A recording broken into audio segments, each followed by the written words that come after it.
यही क्वेश्चन था। 31 हो गए थे। ठीक है प्रज्ञा।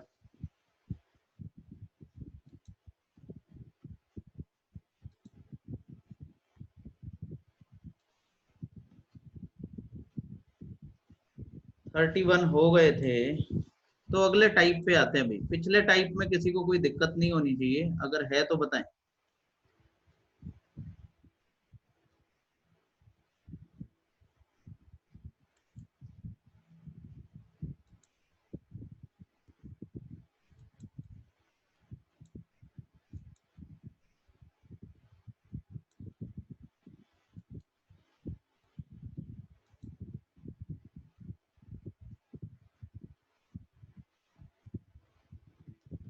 सही। देखो भाई, कल परसों कुछ लोग लगे हुए थे ग्रुप में। तो आप लोग भी, जैसे मैं पढ़ा रहा हूँ आप उस सीक्वेंस से पढ़ते जाएं और बेफिक्र रहे, छूटेगा कुछ नहीं। छोड़ने वाला हमारा कुछ सिस्टम नहीं है, छूटेगा कुछ भी नहीं है, इसलिए आप लोग बेफिक्र रहे और एक तरफ से पढ़ते जाएं। एकदम से बहुत करने की कोशिश ना करें, क्योंकि इस कोशिश में कई लोग बर्बाद हो जाते हैं। एक सीक्वेंस में चले, उसके अलावा आपका जो टाइम फालतू है आपके पास, वो इसमें आगे करने की बजाय पिछला जो हम लोगों ने कर लिया है उसे रिवाइज करने में लगाएं। रिवीजन बहुत जरूरी है, वरना आपका ये पढ़ा हुआ जो है इसे आप पेपर तक नहीं ले जा पाओगे। आपकी जो भी समझ इस टॉपिक की या किसी भी चीज के बारे में बनेगी, उसे अगर एग्जाम तक लेके जाना है, अगर उसे यूज करना है, तो ध्यान रखना कि आप लोगों को रिवीजन बहुत जरूरी है। पुराना रिवाइज करते रहें। सारी शीट, सारे क्विज वहां पे हैं, जो परसेंटेज हमने पढ़ा है सारी वीडियो यूट्यूब पे है। जहां डाउट हो उससे रिलेटेड वीडियो देखें, आइडिया लगा लें कि लगभग कौन सा क्वेश्चन कौन सी वीडियो में होगा। और अगर कहीं पे कोई दिक्कत है उस वीडियो से देख के उसे क्लियर कर लें। ठीक है ना।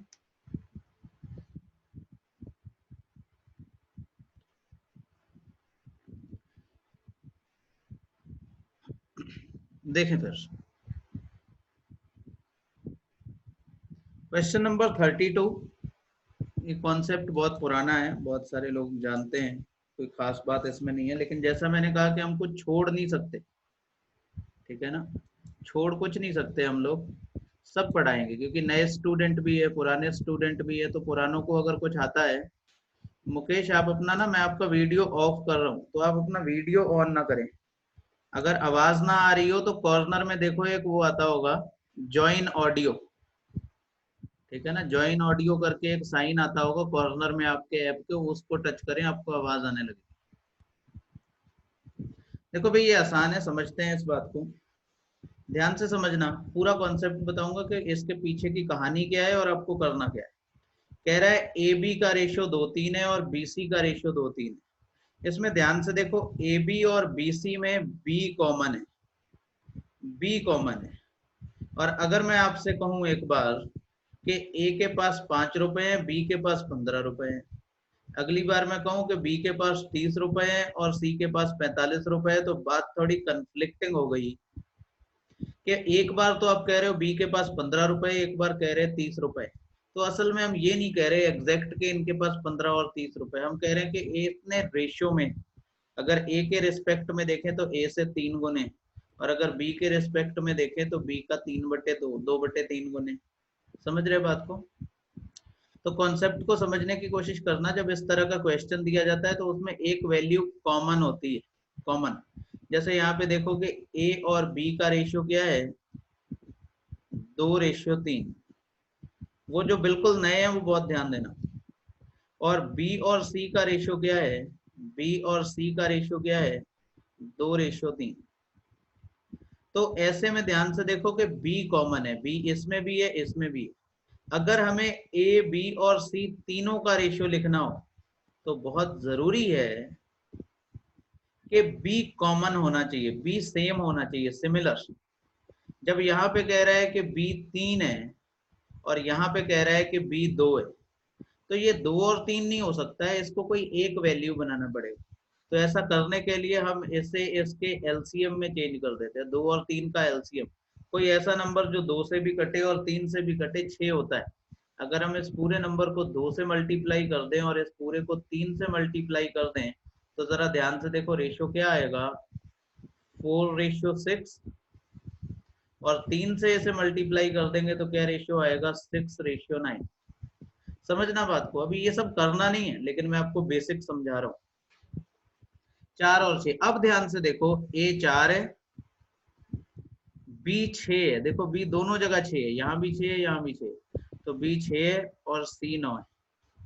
समझ रहे, मतलब जब भी इस तरह से कई रेशियो दे रखे हो तो उसके पीछे की बेसिक बात क्या है कि जो कॉमन वैल्यू है उसे पकड़ के बराबर कर लेते और आंसर आ जाएगा। तो यहाँ पे देखो, अगर आपको ऐसे ना करना हो तो एक पुराना तरीका है जो अब सारे लोग जानते हैं, हम लोग कैसे लिखते थे, ए बी और सी। ये तो बेसिक बात है, हर तरह के क्वेश्चन में लगेगी। अगर लेकिन पर्टिकुलरली क्वेश्चन ऐसा ही हो तो ए बी का रेशियो कितना है, 2:3, और बी सी का रेशियो भी है 2:3। तो ए की वैल्यू ए के नीचे लिखेंगे, बी की वैल्यू बी के नीचे लिखेंगे, ठीक है ना। ए की वैल्यू ए के नीचे लिखेंगे, ए की वैल्यू 2 दे रखी है, बी की वैल्यू 3 दे रखी है, फिर बी की वैल्यू 2 दे रखी है और सी की वैल्यू 3 दे रखी है, ऐसे लिखेंगे। लिखने के बाद जरा ध्यान से देखो, यहाँ पे 2 खाली जगह छूट गई, एक ये सी के नीचे और एक ये ए के नीचे। अगर हम इसमें इसके पड़ोसी को फिल कर दें, ये वाला 3 जो है इसका पड़ोसी है, तो इसे यहाँ रख दें, और पड़ोसी मतलब सिर्फ पड़ोस वाला, और 2 को इधर ले आए, 2 को यहाँ पे फुल करते हैं, पड़ोसी मतलब बिल्कुल बगल वाला, ऊपर नीचे वाला नहीं, बगल वाला, और इन्हें मल्टीप्लाई कर दें, 2 दूनी 4, 3 दूनी 6 और 3 तिया 9। ये एबीसी का रेशियो आ जाएगा 4:6:9। अगर तीनों का रेशियो पूछा होता तो हम ऐसे निकालते। अभी भी उसने तीनों का रेशियो नहीं पूछा, कल परसों कुछ लोग बहुत परेशान हो रहे थे कि ये गुणा गुणा करके क्या लिखा हुआ है, तो कोई खास बात नहीं है, आप समझो। ए और सी का रेशियो पूछा है, जब पहले और सिर्फ आखिरी का रेशियो पूछा हो तो आपको ये भी करने की जरूरत नहीं है, ये भी करने की जरूरत नहीं है। ये तो मैं आपको बेसिक बता रहा हूँ कि इसके बेसिक में क्या है, ठीक है। अगर आपको सिर्फ एसी का रेशियो बताना है तो जरा ध्यान से देखो कि इस ए और बी को मल्टीप्लाई कर लें और बी और सी को मल्टीप्लाई कर लें, या फिर हम इसे लिख लें ए बटे बी। भाई इसे ध्यान से देखें तो हम इसे लिख सकते हैं ए बटे बी। मैंने आपको बताया था रेशियो 2 तरह से लिखा जाता है, एक ए रेशियो बी ऐसे और एक ए बटे बी ऐसे, दोनों रेशियो होते हैं। अगर मैं इसे लिख लूं ए बटे बी और इसे लिख लूं बी बटे सी और गुणा कर दूं, तो ध्यान से देखो बी और बी कट जाएगा, ए बटे बी कितना था, 2/3,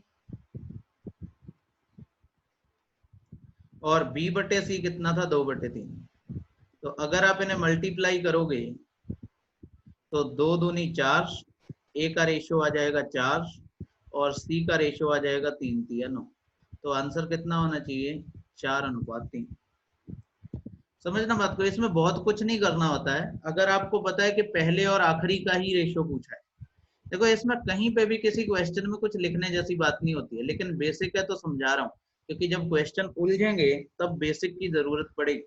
जब कह रहा है एसी का रेशियो बताओ तो हमें पता है पहले आखिरी का रेशियो पूछ रहा है, तो ए बटे बी गुणा बी बटे सी, ये दिमाग में सोच लेंगे कि हमने ऐसा किया, बी से बी कट गया, ए बटे बी था 2/3 और बी बटे सी था 2/3, इन्हें गुणा करेंगे कितना आएगा, 4/9। तो ए सी का रेशियो कितना आ जाएगा, A4 C9। ये वो मल्टीप्लाई वाला था जिसमें कल परसों काफी लोग परेशान हो रहे थे। तो आप लोग बिल्कुल दिक्कत में नहीं आए, जैसे जैसे आगे बढ़ेगा टॉपिक वैसे वैसे करेंगे। इसमें किसी को कोई दिक्कत हो तो बताएं। कोई नहीं, बहुत बेसिक बात है। अगला देखो, ये सेम ही क्वेश्चन है, बस आपको इस तरह से लिख के दिया गया है कि ये अलग लगता है, बिल्कुल सेम क्वेश्चन है, सिमिलर क्वेश्चन। जरा पे यहाँ पे ध्यान से देखो, अगर मैं इस वाले y को इधर ले आऊं तो ये x बटे वाई कितना हो जाएगा, 1/4, या कह सकते हैं x अनुपात y कितना है, 1:4। अगर y 4 है तो x 1 है। और फिर यहाँ पे देखो y/z कितना है, 1/5। अगर इस वाले z को उठा के हम इधर y के अपॉन में ले जाएं तो y/z 1/5। फिर देखो इसमें y कॉमन है, लेकिन y यहाँ पे 4 है और यहाँ पे 1 है। अगर हम इस एक वाले y को 4 बनाना चाहते हैं तो 4 से गुणा करेंगे ऊपर नीचे, भी दोनों में करनी पड़ेगी, एक में नहीं कर सकते। तो ऐसा करने के बाद x आ जाएगा 1, y आ जाएगा 4, देखो y दोनों जगह 4 है अब, और z आ जाएगा 5 चौक 20। आंसर कितना होना चाहिए? 1, 4 और 20। आप इसे फिर वैसे भी लिख सकते थे, x ratio y ratio z। X Y का रेशियो है 1, 4 और वाई जेड का रेशियो है, है 1, 5। फिर से वही करते हैं, देखो ये इसलिए बता रहा हूँ क्योंकि आगे जाके कुछ बड़े सवालों में जरूरत पड़ेगी। ये खाली जगह है, यहाँ इसके पड़ोसी को फिल कर देंगे, ये खाली जगह है, इसके पड़ोसी को फिल कर देंगे, इनकी गुणा करेंगे, 1 एकम 1, 4 एकम 4, 4 पंजे 20। हालांकि बात अगर ऐसे क्वेश्चन की हो जिसमें एक्स वाई जेड मतलब सारी वैल्यू का रेशियो पूछा है, तो ना तो आप ये करेंगे और ना ही ये करेंगे, कुछ भी नहीं करेंगे इसमें से। आप यहीं पे देख लो, ऐसा रेशियो देखो जिसमें एक्स और वाई का रेशियो 1, 4 का हो, तो इसमें तो एक्स और वाई 1, 4 के रेशियो में नहीं है, इसमें भी एक्स और वाई 1, 4 के रेशियो में नहीं है, ये पहली वैल्यू एक्स है, ये वाई है, ये जेड है। इसमें देखो 1, 4 के रेशियो में, ये हमारा आंसर हो सकता है, इसमें भी 1, 4 के रेशियो में नहीं है, तो ये भी नहीं, तो हमारा आंसर कौन है? सी। मतलब कभी भी ऐसा क्वेश्चन आएगा जिसमें तीनों वैल्यू दी है और तीनों पूछी है, तो आप कभी भी इसे सॉल्व नहीं करेंगे, आप यहीं से ऑप्शन से देख के ही इसे सॉल्व करते हैं। ठीक है, समझ पा रहे हैं अभी बात को? ये भी नहीं करना है, ये भी नहीं करना है, ये मैंने आपको इसलिए बताया है कि आपकी एक समझ बने कि कैसे चीजें काम करती। ठीक है भाई, आगे बढ़ते हैं। बढ़िया, बहुत लोगों के आंसर आ रहे हैं, अभी मैं नाम नहीं ले रहा हूँ क्योंकि अभी क्वेश्चन इस लायक नहीं हुए हैं कि नाम लिए जाए। जब क्वेश्चन उस लायक होगा तो मैं बताऊंगा कि कौन करके भेज रहा है। ठीक है ना? जैसे ये देखो, बिल्कुल सेम क्वेश्चन है पिछला वाला, उससे बस वर्ड्स की फॉर्म दे दी गई है, वर्ड प्रॉब्लम बना दिया गया है, प्रॉब्लम वही है पिछली वाली।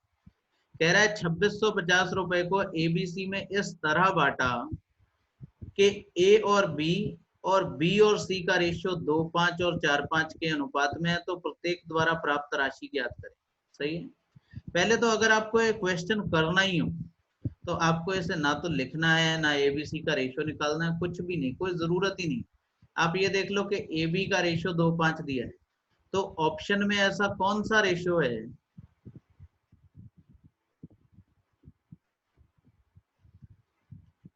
ऑप्शन में ऐसा कौन सा रेशियो है जो ए और बी को 2 और 5 का रेशियो बताता हो? अगर इसे ध्यान से देखो तो ए और बी 3 और 5 के रेशियो में आएंगे, 50 से कटेगा 3, 50 से कटेगा 5, मतलब ये हमारा आंसर नहीं। जब पेपर में ही आ जाए क्वेश्चन तो आप बिल्कुल वैसे ना करें, आप ऐसे करें। फिर कह रहा है 2, 5 का रेशियो ए बी का है, तो यहाँ पे देखो 2, 5 का रेशियो दिख रहा है बिल्कुल साफ। अगर इसे 200 से काटेंगे तो ये 2 आएगा, इसे 200 से काटेंगे तो ये 5 आएगा। फिर कह रहा है बी और सी का रेशियो 4, 5 है, बी और सी का रेशियो अगर आप निकालेंगे 1000 और 1250 को देखें 250 से काटेंगे तो ये कितना आएगा? 4, और ये कितना आएगा? 5। मतलब हमारा आंसर यही है। लेकिन फिर भी एक बार ये चेक कर लेना कि तीनों का सम 2650 आता हो। 4, 1400 ये हो गया और 1250 ये हो गया, सारे जुड़ के कितने आ रहे हैं? 2650। अगर क्वेश्चन पेपर में आएगा तो आप इसी तरह करोगे, किसी फालतू के झंझट में आप नहीं पड़ोगे। मतलब ये नहीं करना है आपको, जैसे कुछ लोगों ने अगर किया है तो फिर समझे। देखो, गलती करना या ठोकर खाना बिल्कुल गलत बात नहीं, लेकिन एक ही ठोकर बार बार खाना बहुत गलत बात है। कुछ लोगों ने अगर ऐसे किया है कि A ratio B ratio C, 2, 5 लिख लिया पहले, फिर इसे 4, 5 लिख लिया, फिर यहां से 5 रेशियो इधर, 4 रेशियो इधर, उसके बाद में ये 8, ये 20 और ये 25 के रेशियो में आए।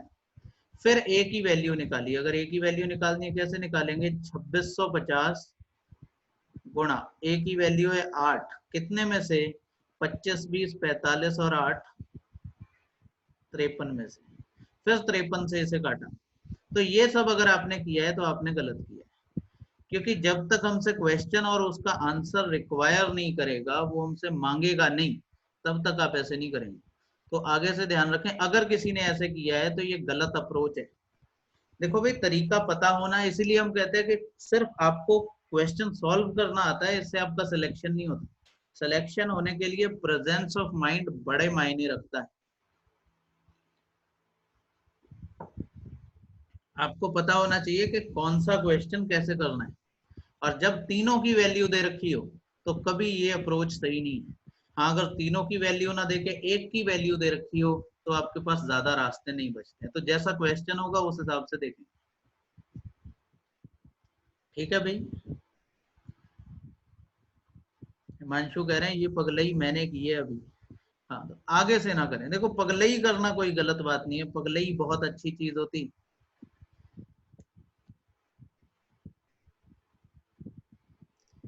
एक फिलोसोफर था डायोजनीज।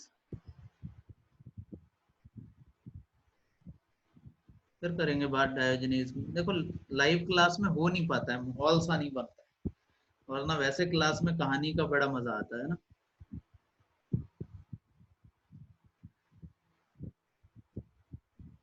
देखें, तीन बंदर हैं जिनके नाम है गो, पो और लो। उनके पास 600 ब्रेड है, 675 ब्रेड है। गो को पो से 3 गुना ब्रेड मिलते हैं, परंतु लो से 25 ब्रेड अधिक ब्रेड मिलते हैं। बताओ लो को कितने ब्रेड मिले? 25 ब्रेड अधिक मिलते हैं। ठीक है ना।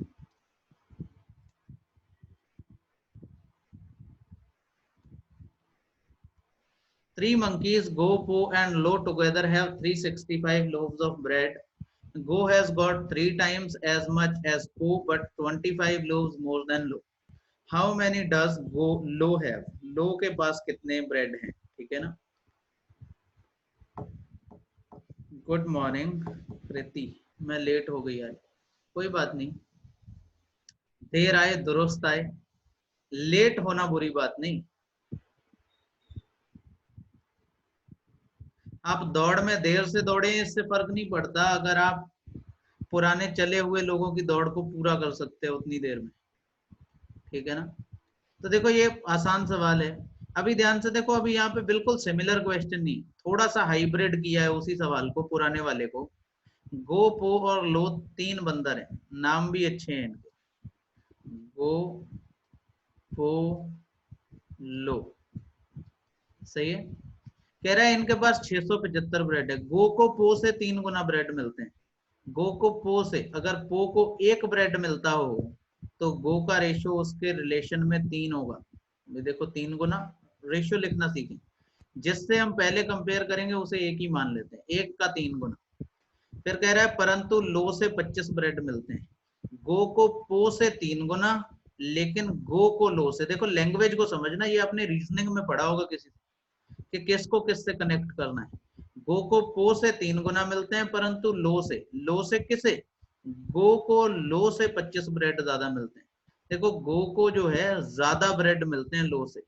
अगर गो को लो से 25 ब्रेड ज्यादा मिलते हैं तो लो को गो से 25 ब्रेड कम मिलते होंगे। अगर हम इसे 1x मान लें, इसे 3x मान लें, जब भी क्वेश्चन हाइब्रिड होगा फिर आपको x मानना पड़ेगा। समझ रहे हैं। अब लो को इससे 25 ब्रेड कम मिलते हैं, क्योंकि गो को लो से ज्यादा मिलते हैं, इसलिए लो को गो से 25 ब्रेड कम मिलते हैं। तो गो को मिलते हैं 3x, तो इसे मिलने चाहिए 3x माइनस 25 ब्रेड। यही बात है भाई। देखो ध्यान से, लो को अगर इतने मिले तो इससे 25 ब्रेड किसके पास है? गो के पास ज्यादा है। तो इसमें से 25 अगर जोड़ दोगे तो यही आएगा। अब देखो, तीनों के टोटल ब्रेड हमें दे रखे हैं, तो तीनों को जोड़ दो। 3 3 6 और 1 7x माइनस 25। टोटल ब्रेड कितने हो गए? 7x minus 25। 7x माइनस 25, और टोटल ब्रेड आपको दे रखे हैं 675। 25 को इधर लाएंगे, जुड़ जाएगा, 700 हो जाएगा। x से भाग देंगे, 7 से भाग देंगे, कितना आएगा? x बराबर 100। x बराबर अगर 100 आएगा तो आप किसी के भी ब्रेड बता दो। कह रहा है लो को कितने ब्रेड मिले, तो 3x मतलब 300 माइनस 25 275, 275। सही है। आयुष, दीपक, वर्तिका, ललित ललित, कृति, तुषार, सलोनी। सही है भाई, बहुत बढ़िया। बरेली में भी हालात बिगड़ रहे हैं अभी कोरोना के, धीरे धीरे। तो ये लंबा चलने वाला है, आप खाली ना बैठे, ये टाइम बड़ा इंपॉर्टेंट है, प्रोडक्टिव हो सकता है। मतलब स्टूडेंट्स को मुझे नहीं लगता कि इतना टाइम कभी पढ़ाई के लिए मिला होगा, क्योंकि आजकल तो मम्मी ये भी नहीं कहती कि बेटा तेरा सब्जी ले आना। क्योंकि सब्जी का काम भी फिक्स ही है, ज्यादातर तो गली में ही मिलती है। ठीक है, 36 देखें। कल परसों इस पे भी बात हो रही थी कि ये क्वेश्चन गलत है, वो क्वेश्चन गलत है। ऐसा क्वेश्चन एक क्विज में भी था जो कल मैंने आपको दिया था। ये वाला टाइप असल में उसी क्विज में था जो कल हम लोगों ने किया था। तो आज आप उन क्वेश्चंस को दोबारा लगा लेना और इसी समझ से लगाना जैसे मैं आपको बता रहा हूँ। एक गांव में प्रत्येक 3 महिलाओं पर 4 पुरुष और प्रत्येक 3 पुरुषों पर 5 बच्चे। बच्चों की संख्या ज्ञात करें यदि द्वीप पर कुल 495 महिलाएं। तो देखो ये सिर्फ पूछने का तरीका है, मतलब रेशियो को पूछने के अलग अलग तरीके, क्वेश्चन की लैंग्वेज में चेंज कर सकता है। In a village, there are 4 men for every 3 women and 5 children for every 3 men. How many children are there if the island has 495 women? ठीक है ना, आसान है सवाल। जब वो कह रहा है हमें ये पता लग गया कि यहाँ पे आदमी है मैन, औरतें हैं विमेन, प्रत्येक 3 महिलाओं पर 4 पुरुष है, इसका मतलब अगर आइलैंड पर 3 महिलाएं हैं तो उनके अनुपात में 4 पुरुष उपलब्ध है। और कह रहा है कि प्रत्येक 3 पुरुषों पर 5 बच्चे हैं। अगर बच्चों की बात करें, बच्चे को बी लिख लें या सी लिख लें, चिल्ड्रन लिख लें।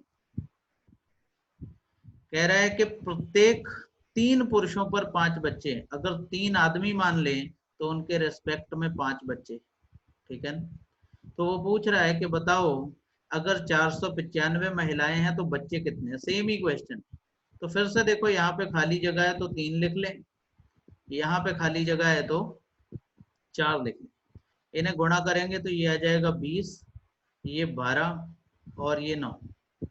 मतलब आदमी, औरतों और बच्चों का अनुपात 12:9 है। और ध्यान देना इसमें हमें महिलाओं की संख्या पता है, महिलाओं का रेशियो भी हमें पता है 9। और इस 9 यूनिट की 9 रेशियो की वैल्यू हमें पता है कितनी है, 495।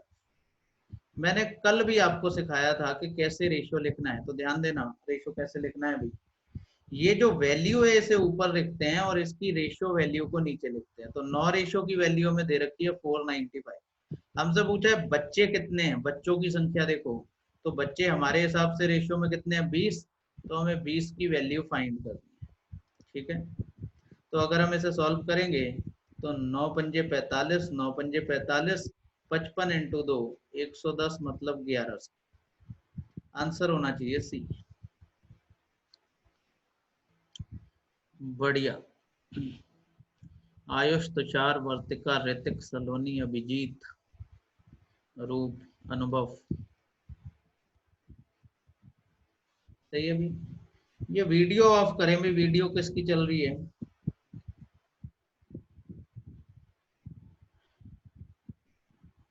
भाई देखो वीडियो किसकी चल रही है, ये छत आ रही है और पंखा लगा हुआ आ रहा है।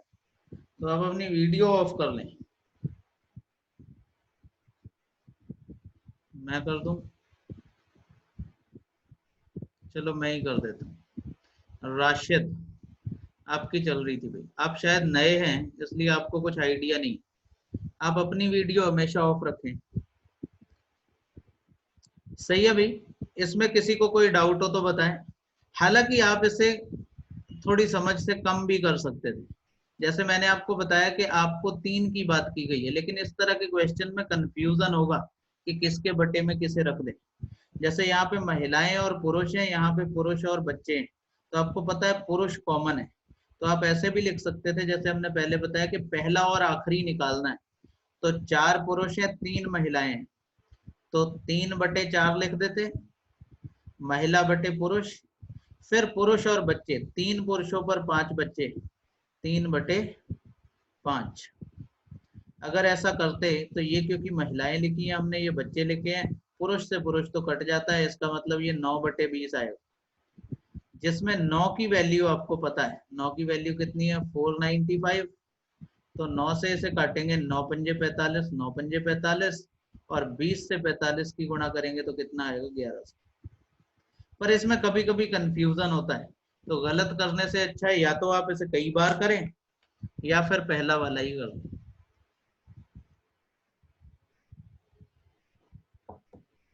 ये हमने किया है, कैसे होता है।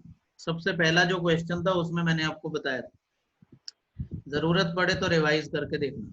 ठीक है ना, यूट्यूब पे देख लेना। फिर देखो अगला, ₹308 की राशि को एबीसी में इस तरह बांटा गया कि ए को बी का 4/9 और सी को ए का 3/5 भाग मिले। तो बताओ, तीनों का हिस्सा ही पूछा है, आगे लिखा तो नहीं है, लेकिन क्योंकि तीनों का हिस्सा दिया है मतलब तीनों की बात कर रहा है। ठीक है, देखो ध्यान से, इसको भी आपको लिखना नहीं है। अगर आपने लिख के किया है तो गलत किया है। लिखना बिल्कुल नहीं है, लिख के नहीं करना है। ध्यान दे, कह रहा है ए को बी का 4/9 मिले, तो ऐसा ऑप्शन देखो जिसमें बी का 4/9 करने पे ए आ जाता हो। तो देखो इसका 4/9 करेंगे तो ए आएगा, मतलब ये हमारा आंसर हो सकता है। इसका 4/9 करेंगे भाई, 90 का 4/9 करेंगे तो 20 तो नहीं आएगा, मतलब ये हमारा आंसर नहीं। 99 44 फिर से आ गया, ये भी हमारा आंसर हो सकता है। इसका 4/9 करेंगे तो ये भी 180 आ जाए। 180 का 4/9 करेंगे तो देखो कितना आ जाएगा, यही आ जाएगा। 9 से इसे काटेंगे 20, 20 चौक 80, मतलब ये भी हमारा आंसर हो जाता है। आंसर एलिमिनेट करें, ये बी को छोड़ के बाकी तीनों हमारे आंसर हो सकते हैं। और इसके बाद कह रहा है सी को ए का 3/5 मिलता है। सी को ए का 3/5, अगर ए का 3/5 करें तो सी की वैल्यू आनी चाहिए। तो देखो ए का 3/5 करेंगे, वैल्यू पॉइंट में आएगी भाई। 44 का 3/5 करेंगे तो आंसर तो पॉइंट में आएगा, जबकि हमारी वैल्यू तो पूरी पूरी है, मतलब ए हमारा आंसर नहीं हो सकता। फिर ए का 3/5 करो, इसको फिर से 3/5 करोगे तो ये नहीं आएगा, क्योंकि वैल्यू पॉइंट में आएगी, ये भी हमारा आंसर नहीं हो सकता। ऐसे में हमारा आंसर सिर्फ ये बचता है, ये वाला। अब देखो इसको, ए को 3/5 कर दें, ए का 3/5 फाइंड करें तो कितना आएगा, 16 तिया 48। आंसर कौन होना चाहिए, डी। मैंने आपसे क्या कहा कि जब भी इस तरह का क्वेश्चन आए जिसमें सबकी वैल्यू दे रखी हो, कभी सॉल्व नहीं करना, आंसर को एलिमिनेट करो कि ये हो सकता है, ये नहीं हो सकता है, और चारों में से आंसर तो आपका एक ही है।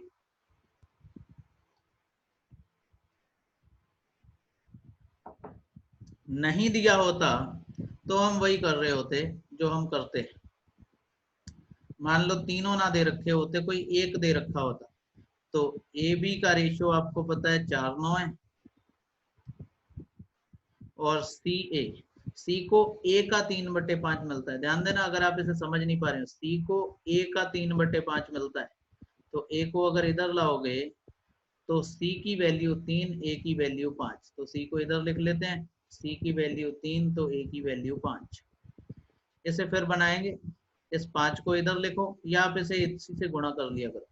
9 पंजे 45, 4 पंजे 20, और 4 को इधर लिखेंगे तो गुणा करेंगे 4 तिया 12।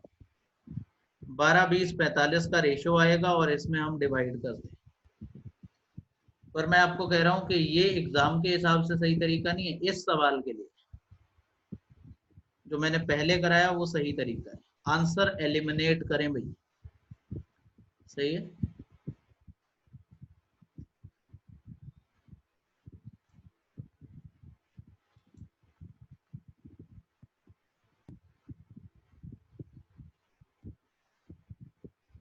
फिर से वही कह रहा है, यदि एक धनराशि को एबीसी में इस तरह बांटा गया कि ए का हिस्सा बी का दुगना है और बी का हिस्सा सी के हिस्से का 4 गुना है, तो एबीसी का अनुपात क्या है। क्योंकि एबीसी तीनों का अनुपात दिया है, इसलिए मैं आपसे कह रहा हूं कि आप कोई भी सॉल्यूशन में नहीं जाएंगे, बिल्कुल सॉल्यूशन में नहीं जाएंगे, ऐसे ही देख लो। ध्यान से देखो, ए का हिस्सा बी से दुगना है, आप जरा ऑप्शन में देखो कि ए बी से दुगना किसमें है, इसमें तो नहीं है, इसमें भी नहीं है, इसमें ए बी से दुगना है, और इसमें भी ए बी से दुगना नहीं है। इसका मतलब आपका आंसर है सी। समझ रहे बात को। अगर मान लो अभी कोई दो आंसर इससे मैच कर रहे होते तो हम दूसरी कंडीशन से चेक कर लेते, जैसा पिछले क्वेश्चन में हमने किया था।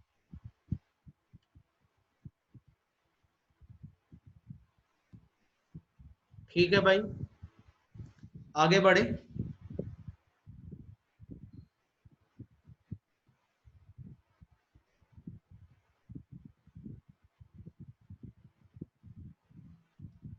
भाई जो लोग YouTube पे देखते हैं वीडियो को, वो लोग थोड़ा बहुत शेयर कर दिया करो, कमेंट कर दिया करो, जैसा लगे वैसा कमेंट कर दिया करो, गाली देने का मन करे तो दे दिया करो। है कि नहीं? कह रहा है एक्स वाई और जेड में बांटा गया एक राशि को एक्स वाई से 25% ज्यादा और वाई जेड से 25% कम प्राप्त करे तो एक्स वाई जेड का अनुपात ज्ञात करें। हालांकि मैं आपको पूरा करके बताऊंगा, लेकिन आप फिर से बात समझना कि तीनों का रेशियो पूछा है, और अगर तीनों का रेशियो पूछे तो आप सॉल्व करने मत जाओ, आप यहीं से आइडिया लगाओ। एक्स वाई से 25% ज्यादा है, तो जरा ऑप्शन में देखो, यहाँ पे एक्स वाई से ज्यादा है, लेकिन कितना ज्यादा है? 2 ज्यादा है। कितने पर ज्यादा है? 12 पर। तो 2/12 तो 1/25% नहीं होता, मतलब ये हमारा आंसर नहीं। समझो बात को, क्योंकि तीनों की वैल्यू दी है, आप सॉल्व करने नहीं जाएंगे। यहाँ पे देखो 25% का मतलब चौथा हिस्सा ही तो होता है, ए बी से 1/4 या चौथा हिस्सा ज्यादा है। तो यहाँ देखो 12 का चौथा हिस्सा 3, 12 से ये 3 ज्यादा, ये हमारा आंसर हो सकता है। लेकिन ऐसे में एक दिक्कत है कि इसको ही आंसर मत लगा देना, आगे वाले भी चेक करो। ये 9 से 1 ज्यादा है 10, तो ये 25% तो नहीं होता है। एक जो है 9 का 25% तो नहीं होता, ये हमारा आंसर नहीं होता। और यहाँ पे देखो 10 से ये 2 ज्यादा है, तो 20% ज्यादा है, मतलब ये भी हमारा आंसर नहीं, मतलब आंसर है हमारा बी। आंसर होना चाहिए बी। कभी भी इस तरह के क्वेश्चन आते हैं, आप कभी भी उन्हें सॉल्व करने नहीं जाएंगे, टाइम बचाना है भाई, क्योंकि मुश्किल सवाल भी मिलेंगे, ऐसे सवाल भी मिलेंगे जो टाइम टेकन होते हैं। समझ रहे हैं ना भाई? लेकिन अगर आप इसे करना ही चाहें तो वैसे तो हमने परसेंटेज में किए ऐसे क्वेश्चन, पर फिर भी जो लोग सॉल्व करके देखना चाहे कि कैसे होगा, मान लो ऑप्शन में तीनों आंसर ना दे, फिर दिक्कत हो जाएगी। तो जरा ध्यान से देखें, एक्स वाई से 25% ज्यादा है, तो एक्स वाई और जेड तीनों को लिख लेते हैं। एक्स वाई से 25% ज्यादा है, तो जिससे कहता है उसे हम 100 मान लेते हैं। अगर वाई को 100 मान लें तो एक्स इससे 25 ज्यादा है 125, जिससे कहता है उसे 100 मान लेते हैं। अगर वाई 100 है तो एक्स 25 ज्यादा है 125, और इसे 25 से काट दें तो एक्स और वाई का रेशियो कितना आ जाएगा? 5:4। ठीक है। और देखो y z से 25% कम है, तो z से कम है, तो z को 100 मान ले, तो y 25 कम है, तो कितना होना चाहिए? 75। इन्हें 25 से काट ले, इनका रेशियो आ जाएगा 3:4, 3:4। और इसे आगे सॉल्व कर ले भाई, 4 को इधर ले आए, 3 को इधर ले जाए, इन्हें गुणा करेंगे, कितना आएगा? 15, 12 और 16। तो किसी को किसी तरह की दिक्कत होती है, कोई बात समझ नहीं आती है आपको, या आपको लगता है तेज होती है क्लास या स्लो होती है, आप लोग बता दिया करें, ग्रुप में बताएं, वीडियो के कमेंट में बता दें, या यहाँ लाइव चैट में बता दें, बात को पहुंचाएं। सही है भाई? नेक्स्ट क्वेश्चन देखो, फिर से सेम ही क्वेश्चन है। ए की आय बी से 10% ज्यादा है और बी की आय सी से 20% कम है, तो एबीसी की आय का अनुपात क्या है? मैं आपसे कह रहा हूँ किसी इस तरह के झंझट में आप नहीं पड़े कि आप पूरा सॉल्व करने जा रहे हैं जैसे पिछला क्वेश्चन हमने किया, नहीं, बिल्कुल भी नहीं। वैसे देखो, ए की आय बी से 10% ज्यादा है, तो कौन कौन से ऑप्शन में ए की आय बी से 10% ज्यादा है? 10% का मतलब होता है 1/10। तो देखो 10 से 1 ज्यादा है 11, मतलब 10% ज्यादा है ए की आय बी से, ये हमारा आंसर हो सकता है। ये 9 से 1 ज्यादा है, तो 1 ज्यादा है 9 पे, तो 1/9 तो 10% नहीं होता है, ये हमारा आंसर नहीं हो सकता है। 18 से 22, 4 ज्यादा है 18 पे, तो 4/18 भी 1/10 नहीं हो सकता है, ये भी हमारा आंसर नहीं। 2 ज्यादा है 20 से, तो 2/20 तो 1/10 होता है, मतलब ये हमारा आंसर हो सकता है। क्योंकि दो ऑप्शन है तो अगली कंडीशन पे चलते हैं, बी की आय सी से कम है, तो जरा यहाँ ध्यान से देखो, बी की आय तो सी से ज्यादा है इस ऑप्शन में, मतलब ये हमारा आंसर नहीं होगा। आंसर कौन होगा? डी। आंसर होगा डी। समझ रहे बात को? तो या तो आप इसे वैसे सॉल्व करें जैसे पिछला क्वेश्चन बताया था, नहीं हो तो बताना, वरना आप कभी भी इस तरह के क्वेश्चन को सॉल्व करने नहीं जाए। थोड़ा बहुत परसेंटेज के बारे में आपको नॉलेज होनी चाहिए, और नहीं है तो पूरी परसेंटेज की वीडियो पूरी पूरी, मेरे ख्याल से 22-24 क्लास है, शायद 24-25 क्लास है ना, 24-25 क्लास सारी की सारी यूट्यूब पे पड़ी है। वेबसाइट पे जाके आप वहां से पीडीएफ डाउनलोड कर लें, 4 पीडीएफ है, 15-16 क्विज हैं, सारे लगा लें आप, सब कुछ आपको वहां पे मिल जाएगा। अगले सेशन का लिंक भेजता हूँ, ये एक्सपायर हो गया।